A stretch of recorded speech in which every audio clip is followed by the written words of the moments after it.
नाशिक विधान परिषद निवडणुकीची रणधुमाळी अंतिम टप्प्यामध्ये आहे। उमेदवारी अर्ज भरण्यासाठी केवळ 2 दिवस उरलेले आहेत आणि अशातच महाविकास आघाडीकडून ठाकरेंच्या शिवसेनेकडून माजी आमदार वसंत गीते यांनी अर्ज घेतलेला आहे। ते 2 दिवसांमध्ये म्हणजेच सोमवारी अर्ज भरणार आहेत। मात्र एका बाजूला महायुतीकडे मोठ्या प्रमाणात मतदार असताना महाविकास आघाडी देखील या निवडणुकीच्या मैदानात उतरली। भाऊ, साधारणतः महायुतीकडे 468 मतांचं प्राबल्य आहे आणि आपल्याकडे त्या तुलनेत कमी आहे। हे निश्चितपणे ना, आम्ही विरोधी पक्षामध्ये आहोत। विरोधी पक्षाची भूमिका ही विरोधात असली पाहिजे। विरोधाला विरोध करण्यासाठी नाही, परंतु जी प्रोसेस आहे त्या प्रोसेसप्रमाणे फॉर्म भरून ठेवला पाहिजे। वरती पक्षाच्या स्तरावर मोठ्या प्रमाणामध्ये जी काय चर्चा होईल त्याच्यानंतर पक्ष जो निर्णय घेईल त्या पद्धतीने आम्ही आदेशाप्रमाणे चालतो। उद्धव साहेब जे सांगतील त्या पद्धतीने होईल। पण ही जागा आजपर्यंत शिवसेना लढवत आलेली आहे। आजही शिवसेनाच लढणार की महाविकास आघाडीतला कुठला आणखी पक्ष यामध्ये इन्व्हॉल्व होतोय? नाही, आता अधिकार हा शिवसेनेचाच खऱ्या अर्थाने। आमची 54 मतं आहे, बाकीचे आमच्या मित्र पक्षाची कमी मतं आहेत, ज्यामुळे मतदार संख्या ज्यांची जास्ती आहे त्याला प्राधान्य देतील असं मला वाटतं।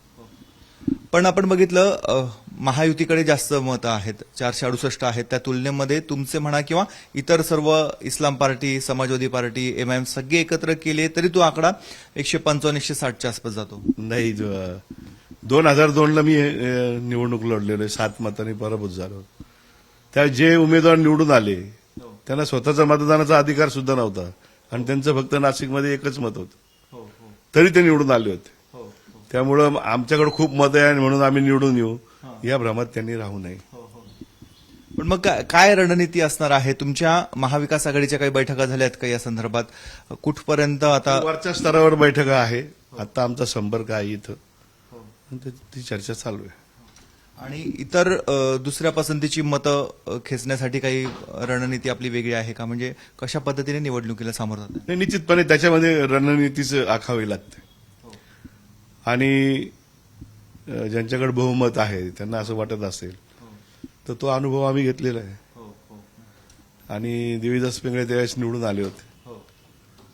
त्या अनुभव असल्यामुळं मला असं वाटतं ही निवडणूक फार काही कठीण नाही आणि खूप मोठं बहुमत आहे म्हणून घाबरून जायचं नसतं, पुढे जायचं असतं। कुठले मुद्दे आहेत ज्या मुद्द्याच्या आधारावर तुम्ही ही निवडणुकीला सामोरं जातात? नाही, विधान परिषदेच्या निवडणुकीचं लोकप्रतिनिधींचे प्रश्न असतात आणि त्याच्यावर ही निवडणूक पुढे जाते। जिल्हा परिषद असो, महापालिका असो, नगरपालिका असो, नगर परिषद असो, ते मतदार असतात आणि त्याचे प्रश्न घेऊन आपल्याला पुढे जावं लागतं। त्या महापालिकेचे प्रश्न असतील, नगरपालिकेचे प्रश्न असतील, ग्रामपंचायतीचे प्रश्न असतील, ते प्रश्नाचे तड लावण्यासाठी ही विधान परिषद आहे। मागचे जे उमेदवार होते म्हणजे आमदार होते त्यांच्या कार्यपद्धतीबाबत आपलं काय म्हणणं आहे? हे आता लोक ठरवतील ना, ज्या पद्धतीने त्यांनी कारभार केला, ज्या पद्धतीने त्यांनी सतत पार्ट्या बदलणं, अमक्या सगळ्या गोष्टी केल्या। शेवटी कसं असतं की लोकप्रतिनिधी ज्यावेळेस तुमच्याकडे काही अपेक्षा घेऊन येतो त्यावेळेस 5 वर्षाचा तुमचा सगळा प्रवास ते जाणूनच पुढे जात असतात आणि असे अनेक लोकप्रतिनिधी आहे की जे मतदार आहे ते पुन्हा रिपीट झालेले आहे, त्यामुळे त्यांचा अनुभव त्या लोकांना जास्ती। महायुतीमध्ये जोरदार स्पर्धा बघायला मिळत होती, त्या तुलनेत महाविकास आघाडीमध्ये बघायला कमी आहे। याची काय कारण आहे? तुम्ही अर्ज कधी दाखल करता? मला असं वाटतं सोमवारी अर्ज दाखल केला जाईल।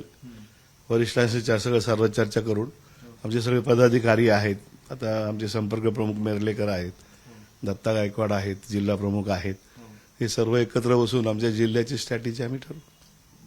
स्पर्धा अशी जाणवत नाहीये, जिवंतपणा असा जाणवत नाही असं लोकांमध्ये चर्चा आहे।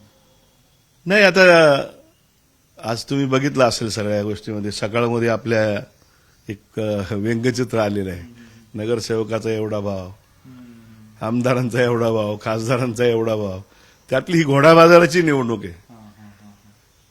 त्यामुळं कोणावर तुम्ही भरोसा करणार, कोणावर काय आहे, कारण मी भोगलेलं आहे त्याचं, तेवढी सावधगिरी करून। हे आहेत माजी आमदार वसंत गीते। पुन्हा एकदा पक्षाचा आदेश आला त्यामुळे निवडणुकीच्या रणमैदानामध्ये ते उतरत आहेत। सोमवारी ते आपला उमेदवारी अर्ज दाखल करणार आहेत, परंतु अर्ज दाखल करताना त्यांचं म्हणणं आहे की कोणाकडे जास्त उमेदवार आहे, जास्त मतदार आहेत म्हणून विजय त्यांचा होईल असं नाही। त्यामुळे या निवडणुकीमध्ये चुरस निर्माण झाली, परंतु आता निकाल काय लागतो हे बघणं ही तेवढंच महत्वाचं आहे। कॅमेरामन किरण कटारेसह मुकुल कुलकर्णी, एबीपी माझा, नाशिक. एबीपी माझा, उघडा डोळे बघा नीट.